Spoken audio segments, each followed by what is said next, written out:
of El Salon, the Chronicles. Oye, ladies of El Salon, the Chronicles. Escucha. Dímelo, linda, and we're back. Welcome to another episode of El Salon Chronicles. I'm Mari.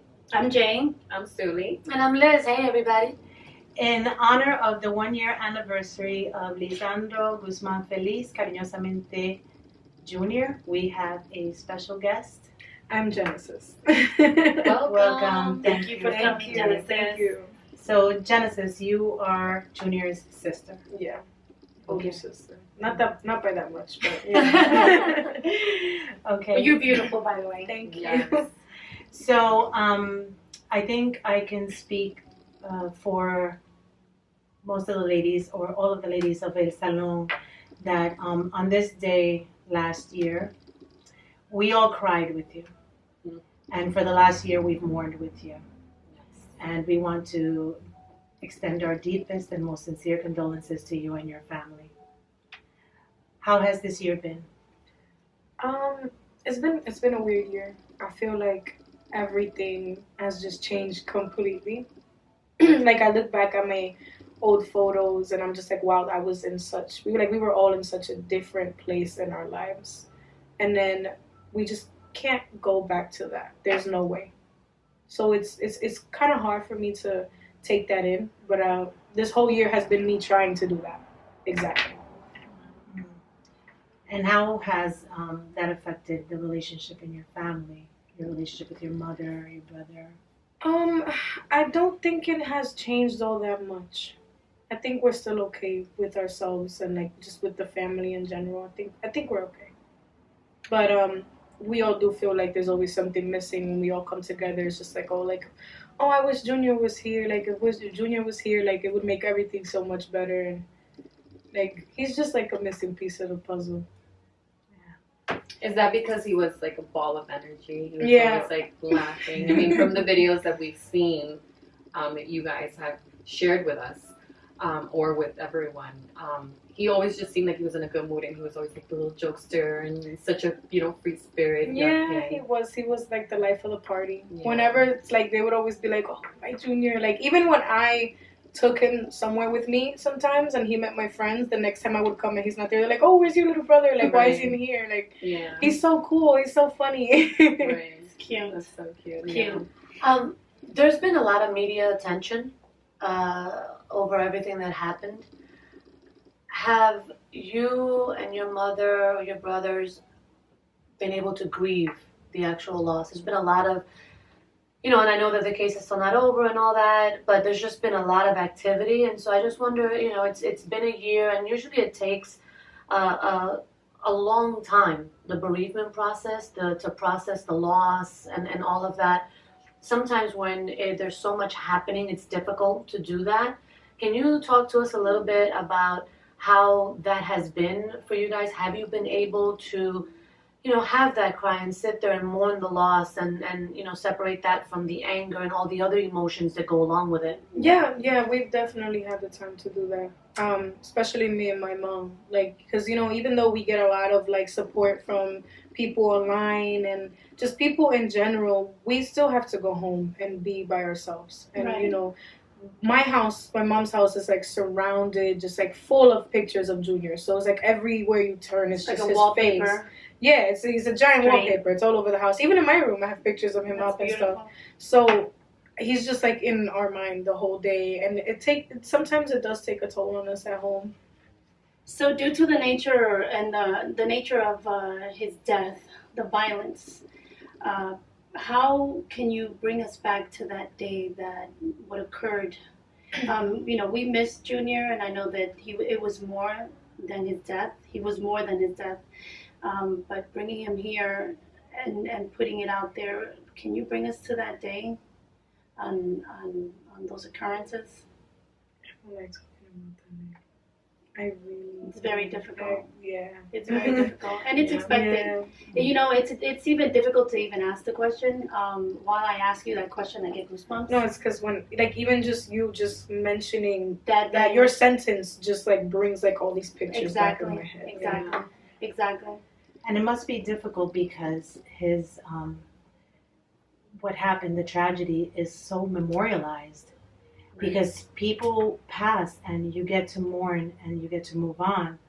But it's hard. It must be hard for you because not only is it all memorialized in videos and pictures, but so many people, like I know that I didn't know you yesterday, a year ago.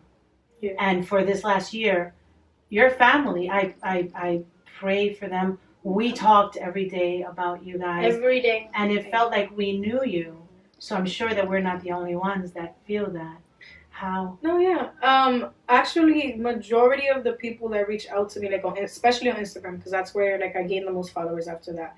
A lot of people on Instagram is like, oh, like I've never met you a day in my life, but like I love you so much. I feel like I've known you my whole life. I feel like I knew your brother, and it's just stuff like that. Because I feel like all of our stuff has just been put out there, like all of our pictures and everything and videos and just our life, exactly. Everything has just been put out there, so it gives people the idea. I forgot the term for it. There's a term for that when people feel like they know someone, and it's a very one-sided relationship because we don't know you like that, so we don't feel like that, but they do.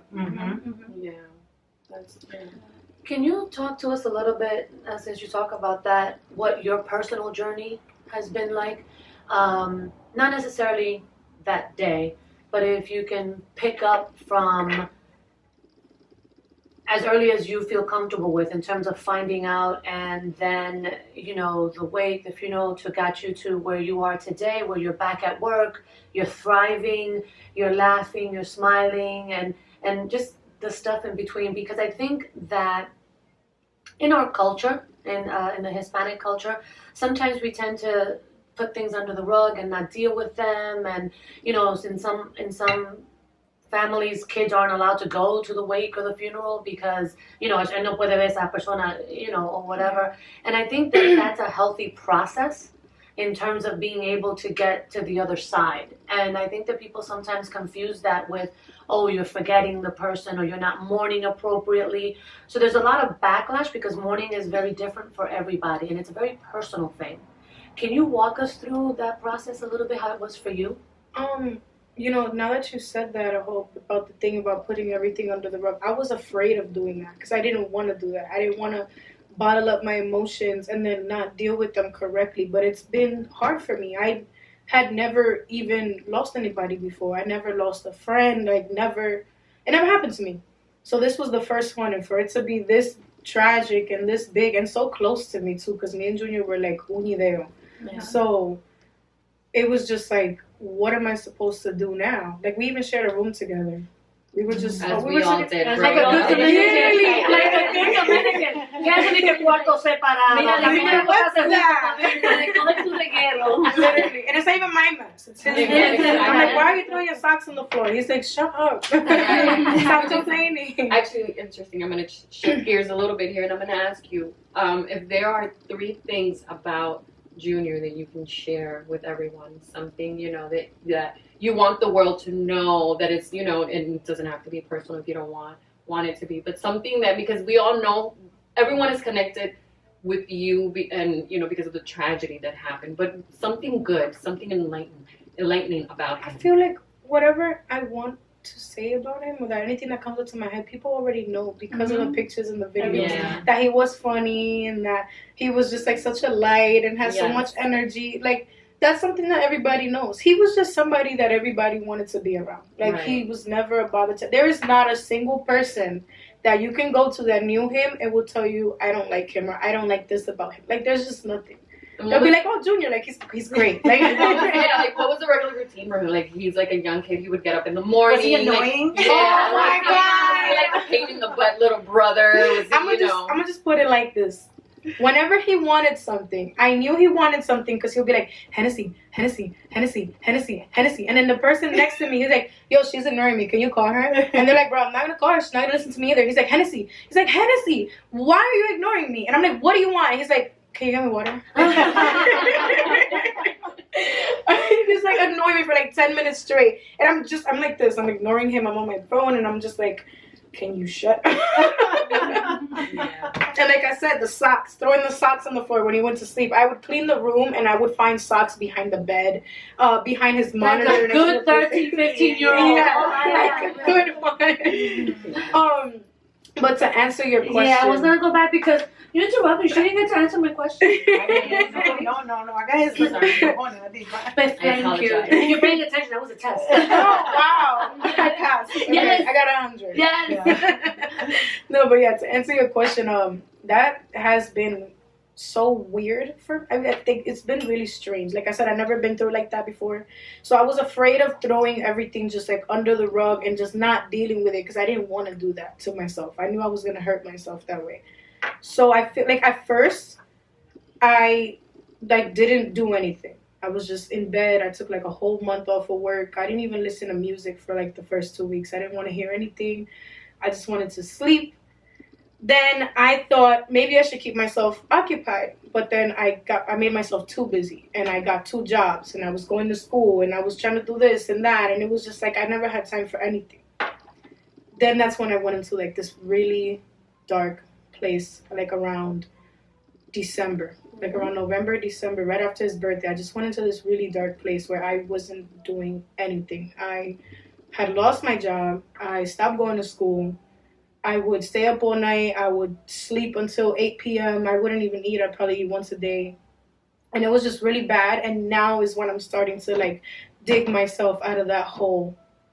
And yeah, I think I'm proud of myself because of that.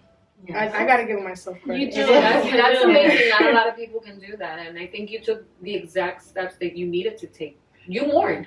That was your mourning. But the process. thing is that because of the way that I handled it, I had like my mom, my friends, people around me like, why aren't you doing anything?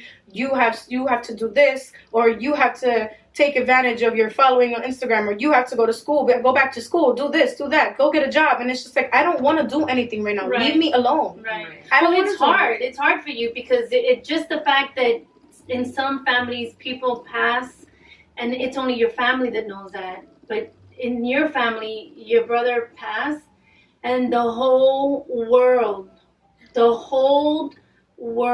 knew about it. So you couldn't escape it. Yeah, I gotta give you hands down because I think 6 months in, I would have been still buried and not knowing how to do it because wherever you turn a corner, it's there, it's spoken, it's like, it's just there. So you are very resilient. Very resilient. And I'm proud to be sitting in a room with you right now. Thank you so much for that. For your young age and I know. and overcoming. That's probably why people think you're older than you are. Yeah, it is. Sometimes really they is. say You have an old soul. Yeah. I say that a lot. I say that all the Very time.